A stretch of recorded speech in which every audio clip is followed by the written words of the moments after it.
जब हुजूर सल्लल्लाहु अलैहि वसल्लम सैयदा हलीमा सादिया के घर थे, वहाँ आपकी एक रज़ाई बहन थी, सैयदा शीमा।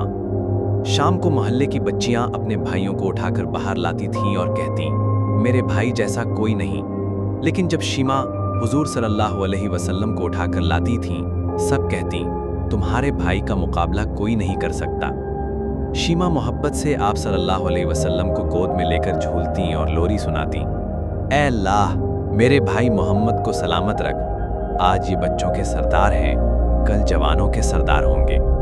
वक्त गुजरा, आप सल्लल्लाहु अलैहि वसल्लम मक्का वापस तशरीफ ले गए। शीमा ब्याह कर दूसरे कबीले में चली गईं। मदनी दौर में एक गज़वा हुआ, उस कबीले के कुछ लोग कैद हो गए। फिदिया जमा हो रहा था कि शीमा ने सुना कैदी रसूलुल्लाह सल्लल्लाहु अलैहि वसल्लम के पास हैं।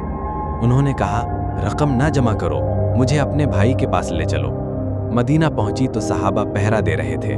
रोका गया तो बोली, रास्ता दो, मैं तुम्हारे नबी की बहन हूँ। हुजूर सल्लल्लाहु अलैहि वसल्लम ने देखा, पहचान लिया और फरमाया, बहन तुमने जहमत क्यों की? पैगाम भेजती तो कैदी छोड़ देता। आप सल्लल्लाहु अलैहि वसल्लम ने कैदी रहा कर दिए, तहाइफ दिए और रुखसत करने बाहर तक आए। फिर सहाबा से फरमाया, आज मैंने आपसे मशवरा नहीं किया, क्योंकि आज मेरे दरवाजे पर मेरी बहन आई थी।